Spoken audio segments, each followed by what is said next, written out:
monastère Saint-Martin.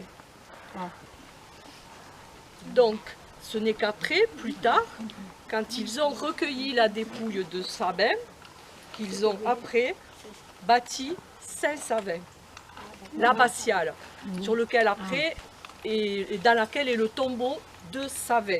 De Sabin. Mais pourquoi ils l'ont appelé Savin et pas Sabin? Bon, parce que c'est la langue, tu sais. Sabine, c'était espagnol, Sabine, Savin, voilà. Donc ça a donné le nom à l'abbatiale Saint-Savin. En occitan, le B, le V, c'est la même chose. C'est appelé Et il Saint-Savin. était en BV. c'est la même chose. Quelle année à peu près? 1500, il est resté Ah oui, pendant 13 c'était au ouais, ouais. 16e. Oui. Parce que l'abbatiale date du 12e Qui c'est qui lui portait à manger? Moi, j'ai pas. Mais Parce il que paraît que... C'était un ascète. Avec... Moi, on m'a dit un truc... En fait, son prénom, c'était François. François. Oui, et parce qu'il était, un ermite, il était ermite aussi, puis il allait... Un ermite errant. Et donc, il appelait François... L'ermite errant. C'était en...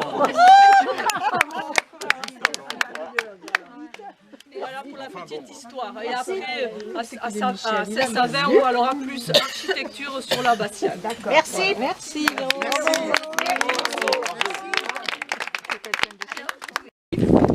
On est Tu te recycles? Tu te recycles? Bon, je fais que lire là. En tant que conférencière? Donc en fait, par rapport à ce que je disais tout à l'heure, donc elle a été choisie Saint-Savin parce que pour un site stratégique, puisqu'elle se retrouvait au-dessus des trois vallées de Cotteret, de Barège et du Val d'Azun. Donc c'est pour ça que ça a été choisi. Donc lorsque l'abbé Framinius, avant 778, décida de créer un embryon de vie monastique, ici, il appela ce lieu Saint-Martin. C'est pour ça que ça s'appelle Saint-Savin. C'est pour ça que ça s'appelle. Ce n'est qu'à la mort de Sabin, donc, qui était ermite à Pouillaspé, que le monastère changea son nom pour celui de Saint-Savin après 1737. Et après, en 1168, ce fut le village. Et malgré toutes les... Vous connaissez un peu les vicissitudes de la grande prospérité de l'abbatiale, et puis aussi au niveau, comment dire, les moines qui étaient un peu de temps en temps limite. C'est parti de là. Son relâchement de la discipline chez les moines s'accompagna au XVIe siècle d'un grave abandon des monuments. Et ce n'est qu'environ en 1840 que l'église fut l'une des premières à être classée parmi les monuments historiques, dont l'édifice venait de tomber. Et ce fut un architecte des bâtiments de France, Prosper Mérimée, qui sauva Saint-Savin. Prosper Périmé. Prosper C'est du pain d'épices, ça. Et c'est là que des crédits ont été accordés et que l'architecte monument historique, alors là le nom ne m'en veuillez pas, Boswivald, qui procédera à la rénovation de l'édifice. Voilà. Et au XXe siècle, le XXe siècle n'a plus qu'à se préoccuper des travaux d'embellie et de la protection des objets d'art, comme le tombeau de Saint-Savin, qui est à l'intérieur de l'abbatiale, et du buffet d'orgue que vous verrez quand vous rentrez et qui est en haut, au-dessus. Donc, alors pour l'architecture extérieure, donc on voit un clocher qui est gothique. Voilà, où alternent des épais contreforts et des baies. Et les murailles qui sont flanquées de 12 contreforts. On voit le chemin de ronde. Le chemin de ronde avec les petites baies. Ah oui, c'était un peu... Oui, c'était un peu... Voilà. Et dans les fenêtres hautes de 2 mètres, des chapiteaux décorés de feuilles d'eau. On ne le voit pas ça parce qu'il faudrait être de l'autre côté. Il faudrait être en bas en fait, des feuilles d'eau. C'est comme des pommes de pin, c'est comme des feuilles, tu vois pas. Des feuilles de papier, mais en eau. Je ne savais pas te l'expliquer. Ah ouais. On les voit là. On les voit là. Tu les vois? C'est ça là. Ah, tu les vois? Oui, Voilà. là. Ça là. Et ça laisse tomber la pluie en fait. Voilà. Pour la pluie. Ah oui, d'accord. Ça fait comme des C'est escaliers. comme des escaliers. Des feuilles en ardoise. Des escaliers. Oui. Voilà. Alors dans le grand portail qui est creusé dans l'épaisse façade, on remarquera une baie en demi-lune à gauche.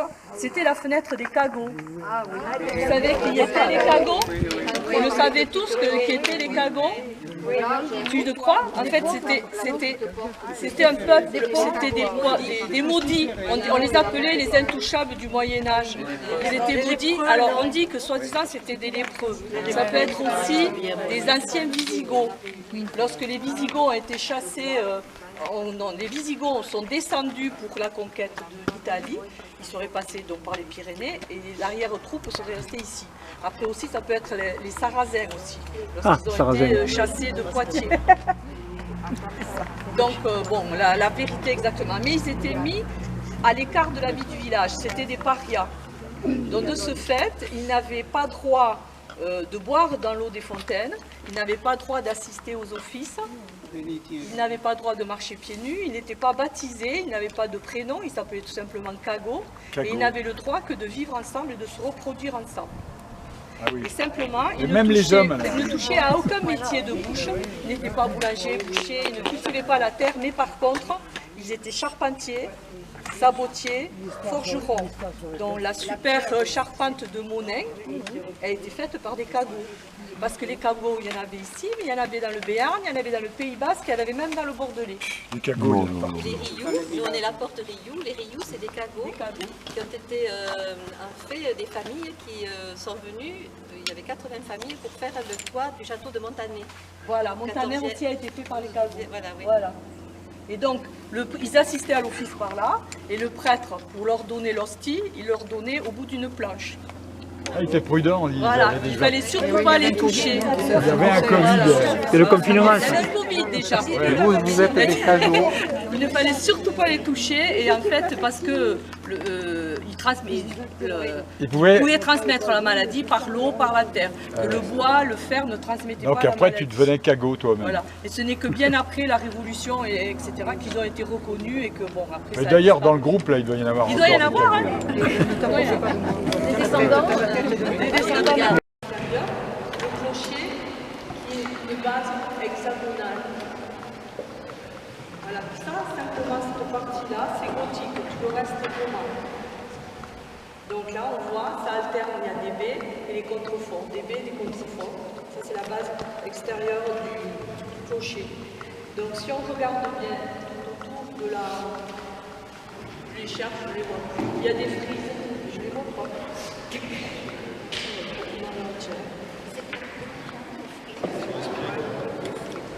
Bon, il ne faut pas oublier que bon, c'est très pauvre, en fait, c'est très archaïque comme décoration parce que la région, elle était pauvre. Donc le plan général, comme je vous disais tout à l'heure, c'est le plan de chapelle et église, c'est la croix latine. Donc avec ce transept qui fait 40 mètres et celui-ci qui fait 30 mètres de long. Alors il comprend une petite nef unique ou 3 travées inégales prolongées par la croisée des transepts. Le grand chœur carré et le sanctuaire sont demi-circulaires. Sur les bras des transepts s'ouvrent les absidioles, c'est ça et ça. Et elles communiquent avec l'abside. Elles sont voûtées, c'est ce qu'on disait, en cul de four. Je sais plus, on en parlait tout à l'heure, ce que c'était le cul de four. C'est qu'elles sont voûtées, juste comme ça. Ça s'appelle être voûtées en cul de four. Donc partout ailleurs, sauf à la croisée, règne la voûte en berceau. Tout ça, c'est des voûtes en berceau. Une corniche souligne la naissance de toutes ces voûtes et la retombée des arbres se fait sur des pilastres que l'on voit là et qui sont un contrefort sur l'extérieur qui font plus de 2 mètres de haut. C'est ce qu'on voit quand on est sur le parking. Donc, le clocher actuel se trouve dans la croisée où fut le tombeau de Saint-Sabin. En fait, le tombeau il était ici. C'est pas moi, hein. Il est plus là. Ouais, c'était là, sous l'autel.